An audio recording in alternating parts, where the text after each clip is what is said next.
¿Qué tal? Hoy vamos a meternos en una historia fascinante, una conexión que de verdad sorprende, la que hay entre el lugar donde nace un bebé y la mismísima estructura de su corazón.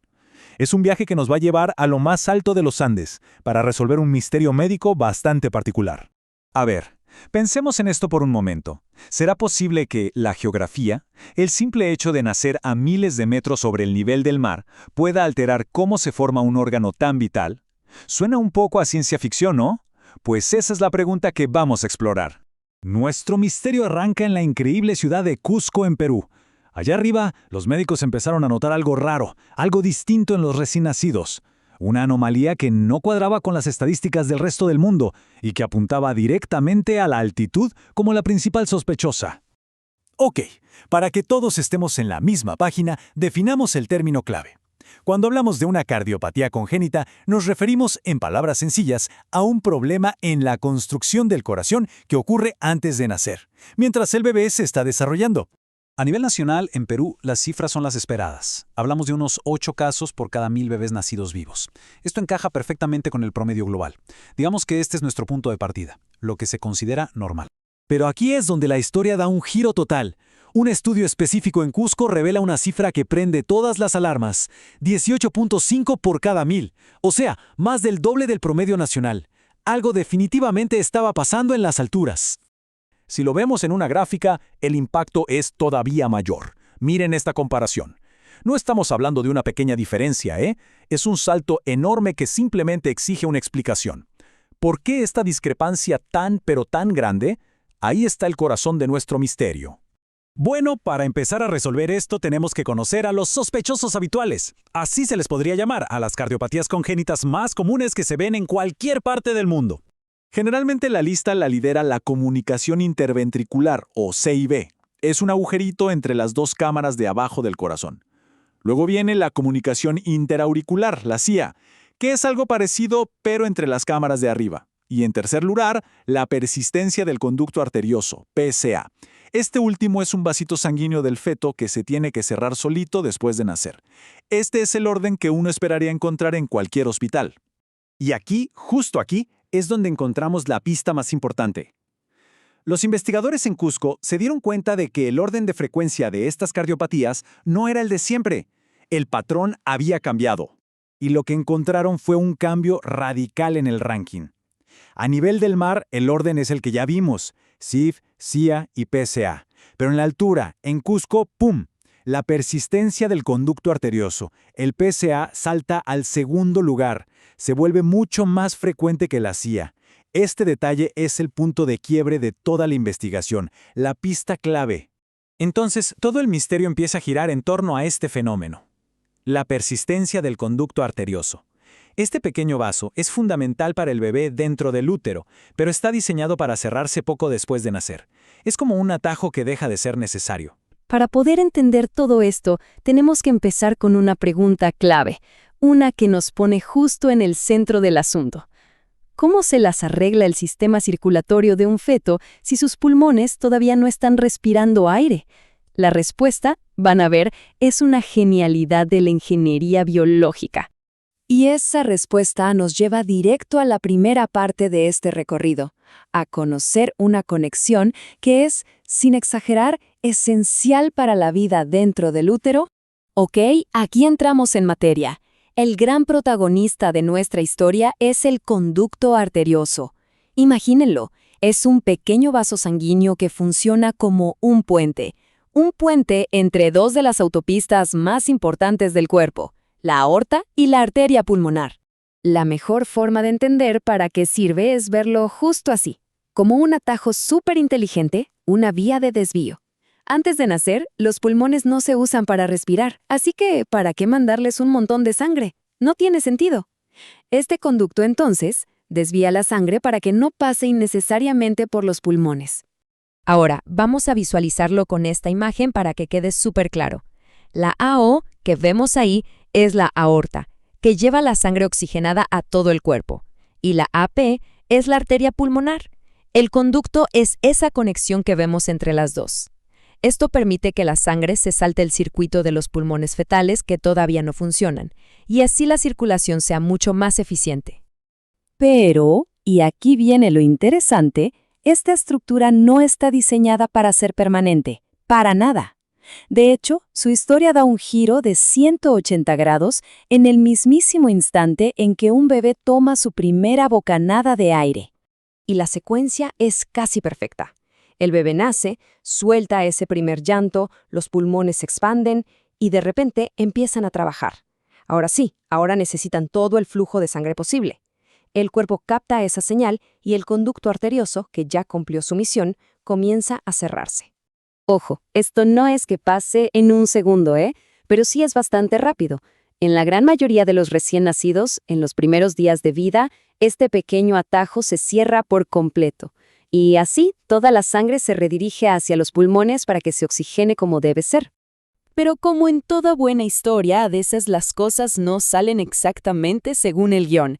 ¿Qué pasa cuando este conducto, digamos que se resiste a cerrarse? Bueno, aquí es donde la trama se complica un poquito. Cuando el conducto no se cierra, a esa condición se le conoce como persistencia del conducto arterioso, o, para hacerlo más corto, PSA.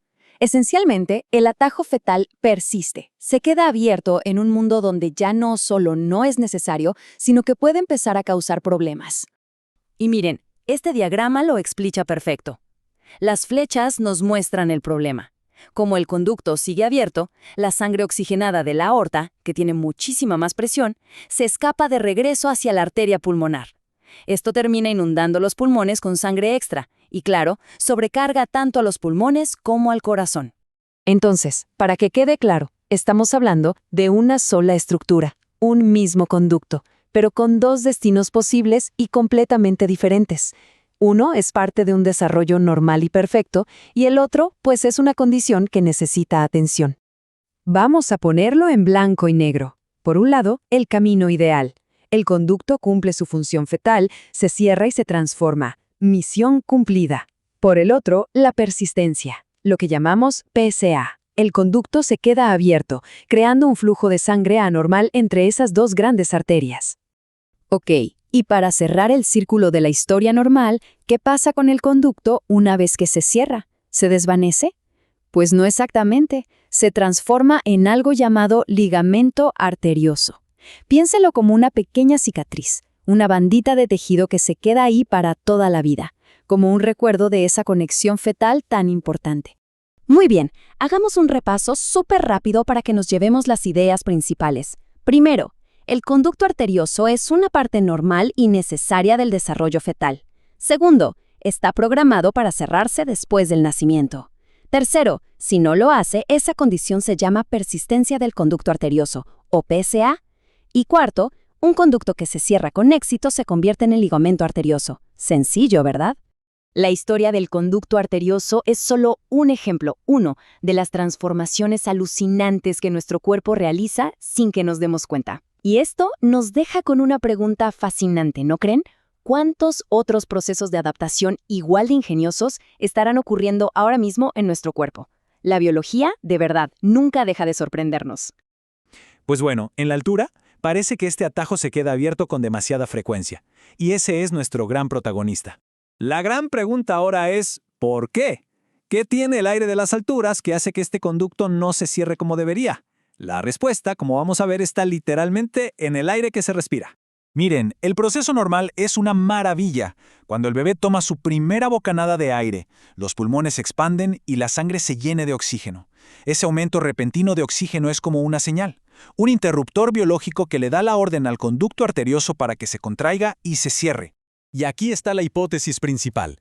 En la altura, el aire tiene menos oxígeno. Entonces, ¿qué pasa si esa primera respiración no logra ese pico de oxígeno tan potente? Pues que la señal para cerrar el conducto es débil, es insuficiente. Es como si el interruptor no se llegara a accionar del todo. Y esto no es una idea nueva. El cardiólogo peruano Dante Peñalosa, un pionero en este campo, ya lo había notado. Sus investigaciones mostraron que en la altura, toda la adaptación del sistema circulatorio del recién nacido es mucho más lenta. La presión en las arterias de los pulmones, que debería bajar rápido, se queda alta por más tiempo. Entender esto es fundamental porque un conducto que no se cierra en la altura no es un tema menor, trae consecuencias muy complejas y sobre todo representa un desafío enorme para diagnosticar y tratar a estos bebés Y aquí la cosa se vuelve paradójica. Por un lado, esa presión alta en los pulmones que no baja tan rápido podría de hecho proteger a los bebés prematuros de hemorragias en el cerebro. Pero por otro lado, si el conducto es grande y se queda abierto, esa misma presión alta termina causando un daño gravísimo e irreversible en los pulmones. Es como un arma de doble filo. Y el riesgo es todavía mayor para poblaciones más vulnerables. Por ejemplo, los bebés con síndrome de Down, que ya de por sí tienen más tendencia a la hipertensión pulmonar, se enfrentan a un panorama mucho más complicado si nacen en la altura con una de estas condiciones. Todo esto hace que el diagnóstico sea un verdadero dolor de cabeza. Los métodos que se usan en todo el mundo, como medir la saturación de oxígeno, están pensados para funcionar a nivel del mar. Pero ¿qué pasa en la altura, donde los niveles de oxígeno son naturalmente más bajos para todos? Pues que los médicos no tienen claro si los valores de alerta son los mismos, se enfrentan a una incertidumbre total y un bebé podría ser dado de alta cuando en realidad necesita ayuda urgente. Con todo esto sobre la mesa, queda claro que no estamos solo ante un curioso misterio médico. Estamos frente a un problema de salud pública muy serio, que necesita acción, más investigación y un cambio de mentalidad. Los números son duros y no mienten. Se estima que en Perú, de los 2.000 bebés que nacen cada año y necesitan una cirugía de corazón, menos de la mitad, solo unos 900, la consiguen. La brecha entre los que necesitan ayuda y los que la reciben es simplemente enorme. Entonces, ¿qué se puede hacer? Bueno, el camino a seguir es claro y necesita un esfuerzo de todos. Hay que capacitar mejor al personal de salud para detectar estos problemas incluso antes del nacimiento. Es urgente desarrollar protocolos de diagnóstico que sí funcionen en altura. Hay que mejorar los sistemas para que los bebés lleguen a los especialistas a tiempo. Pero quizás lo más importante, el primer paso, es reconocer esto por lo que es, un grave problema de salud pública. El caso de los Andes nos deja pensando en algo mucho más grande. Nuestra biología no funciona en una burbuja, está en constante conversación con el entorno y nos obliga a preguntarnos, ¿qué otros secretos, qué otras adaptaciones y qué otras vulnerabilidades se esconden en los diferentes lugares que los seres humanos hemos decidido llamar nuestro hogar?